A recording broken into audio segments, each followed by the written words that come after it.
everyone. Today we are gonna start with chapter 5 and 6. So let's begin. It was our first class together in the spring of 1976. I enter Morrie's large office.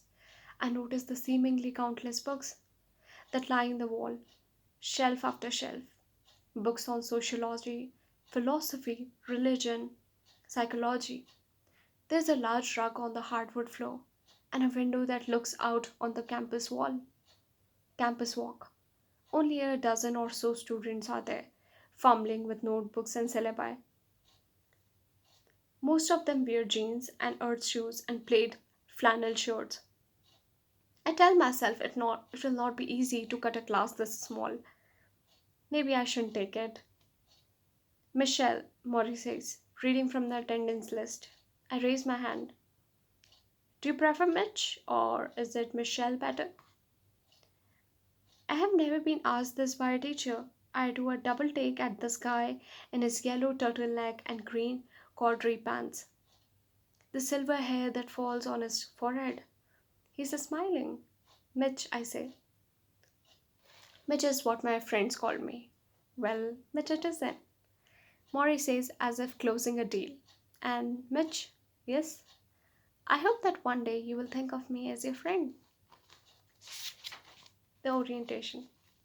As I turned the rental car into Morris Street in West Newton, a quiet suburb of Boston, I had a cup of coffee in one hand and a cellular phone between my ear and shoulder. I was talking to a TV producer about a piece we were doing. My eyes jumped from the digital clock. My return flight was in a few hours. To the mailbox numbers on the tree lined suburban street, the car radio was on, the all news station. This was how I operated five things at once. Roll back the tape. I said to the producer, let me hear that part again. Okay, he said. It's going to take a second. Suddenly, I was upon the house. I pushed the brakes, spilling coffee in my lap. As the car stopped, I caught a glimpse of a large Japanese maple tree and three figures sitting near in its driveway. A young man and a middle aged woman flanking a small old man in a wheelchair. Morrie. At the sight of my old professor, I froze. Hello, the producer said in my ear. Did I lose you? I had not seen him in 16 years. His hair was thinner, nearly white, and his face was gaunt. I suddenly felt unprepared for this reunion. For one thing, I was stuck on the phone and I hoped that he had not noticed my arrival so that I could drive around the block a few more times, finish my business, get mentally ready. But Maury, this new withered version of a man I had once known so well, was smiling at the car, hands folded in his lap, waiting for me to emerge. Hey, the producer said again, are you there? For all the time we have spent together, for all the kindness and patience Maury had shown me when I was young, I should have dropped the phone and jumped from the car, run and held him and kissed him hello. Instead, I killed the engine and sunk down off the seat as if I were looking for something. Yeah, yeah, I'm here, I whispered and continued my conversation with the TV producer until we were finished. I did what I had I did what I had become best at doing. I tended to my work even while my dying professor waited on his front lawn. I'm not proud of this, but that is what I did. Now, 5 minutes later, Mori was hugging me, his thinning hair rubbing against my cheek. I had told him I was searching for my keys, that's what had taken me so long in the car. And I squeezed him tighter, as if I could crush my little lie. Although the spring sunshine was warm, he wore a windbreaker and his legs were covered by a blanket. He smelled faintly sour, the way people on medication sometimes do. With his face pressed close to mine, I could hear his labored breathing in my ear. My old friend, he whispered, you have come back at last. He rocked against me. not letting go, his hands reaching up for my elbows as I bent over him. I was surprised at such affection after all these years, but then, in the stone walls I had built between my present and my past, I had forgotten how close we were once. I remembered graduation day, the briefcase, his tears at my departure, and I swallowed because I knew deep down that I was no longer that good gift bearing student he remembered. I only hoped that for the next few hours I could fool him. Inside the house, we sat at a walnut dining room table near a window that looked out on the neighbor's house. Maury fussed with his wheelchair, trying to get comfortable. As with his custom, he wanted to feed me, and I said, "All right." One of the helpers, a stout Italian woman named Connie, cut up bread and tomatoes and brought containers of chicken salad, hummus, and tabbouleh. She also brought some pills. Maury looked at them and sighed. His eyes were more sunken than I remembered them, and his cheekbones were more pronounced. This gave him a harsher, older look until he smiled.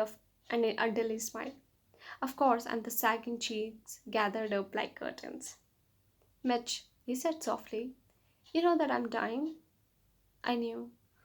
"All right then." Morris swallowed the pills, put down the paper cup, inhaled deeply, and let it out. "Shall I tell you what it's like?" "What it's like to die?" "Yes," he said. Although I was unaware of it, our last class had just begun.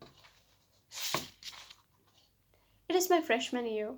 Maury is older than most of the teachers, and I'm younger than most of the students, having left high school a year early.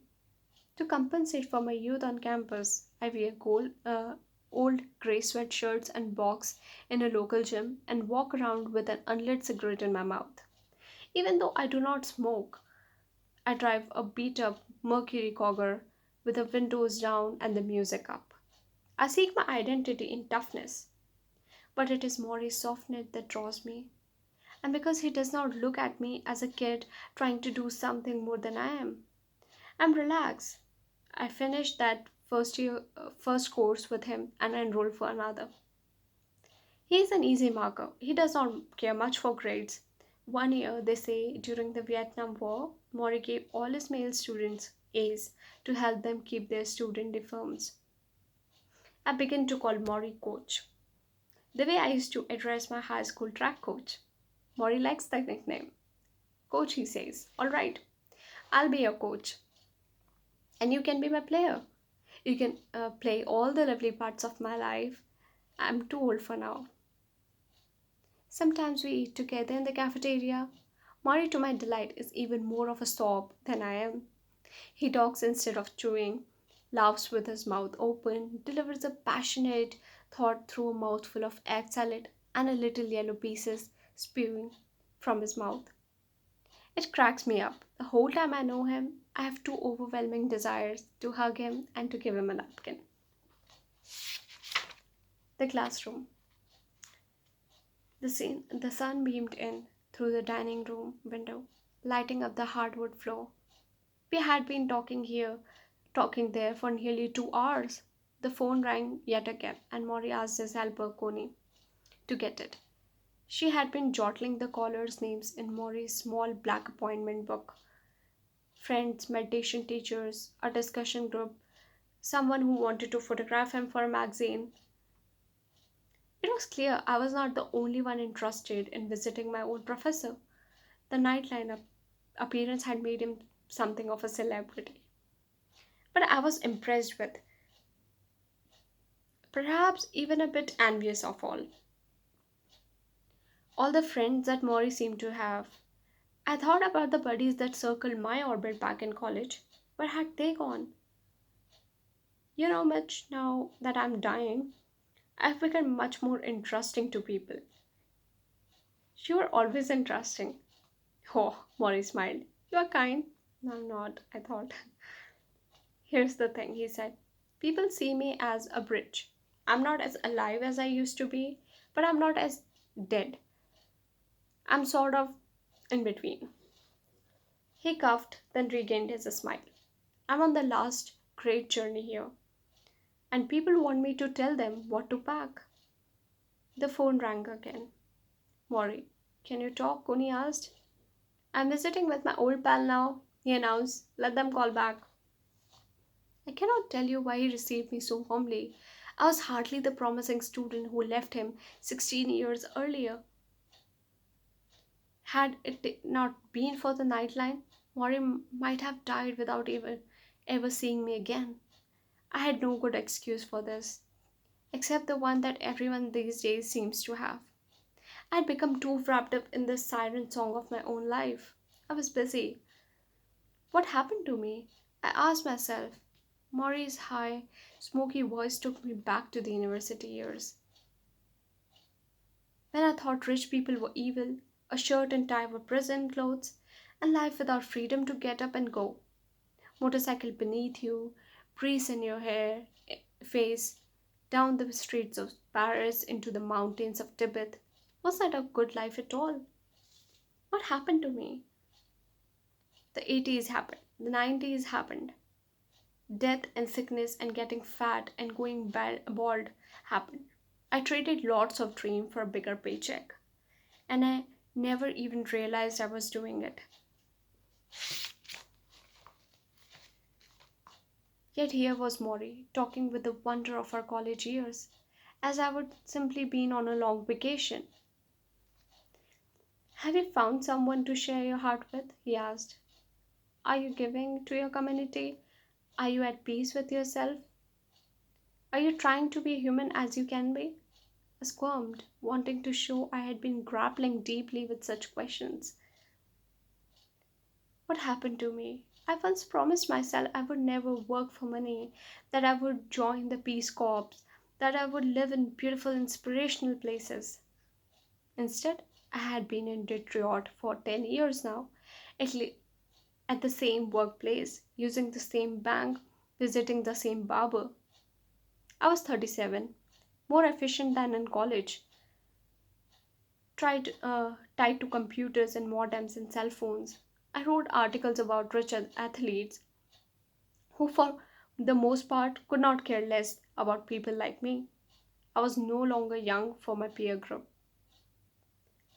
nor did I walk around in grey sweatshirts with unlit cigarettes in my mouth. I did not have long discussion over egg salad sandwiches about the meaning of life. My days were full, yet I remained much of the time unsatisfied. What happened to me? Coach, I said suddenly, remembering the name. Maury beamed. That's me. I'm still your coach. He laughed and resumed his eating, a meal he had started 40 minutes earlier. I watched him now, his hands working gingerly as if he were learning to use them for the first time. He could not press down hard with a knife. His fingers shook. Each bite was a struggle, and he chewed the food finely before swallowing, and sometimes it slid down out the sides of its lips, so that he had to put down what he was holding to dab his face with a napkin. The skin from his wrist to his knuckles was dotted with age spots, and it was loose, like skin hanging from a chicken soup bone. For a while, we just ate like that, a sick old man, a healthy young man, both absorbing the quiet of the room. I would say it was embarrassed silence, but I seemed to be the only one embarrassed. Dying, Maury suddenly said. It's only one thing to be sad over, Mitch. Living unhappily is something else. So many of the people who come to visit are unhappy. Why? Well, for one thing, the culture we have does not make people feel good about themselves. We are teaching the wrong things. And you have to be strong enough to say, if the culture doesn't work, don't buy it. Create your create your own. Most people can't do it. They are more unhappy than me, even in my current situation. I may be dying, but I am surrounded by loving, caring souls. How many people can say that? I was astonished by his complete lack of self pity. Maury, who had no longer who could no longer dance, swim, bathe, or walk. Morrie, who could no longer answer his own door, dry himself after shower, or even roll over in bed. How could he be so accepting? I watched him struggle with his fork, picking at a piece of tomato, missing it at the first two times. A pathetic scene. And yet, I could not deny that sitting in his presence was almost magically serene. The same calm breeze that soothed me back in college. I shot a glance at my watch, force of habit. It was getting late, and I thought about changing my plane reservation home. Then Maury did something that haunts me to this day. You know I'm going to die, he said. I raised my eyebrows. I'm going to suffocate.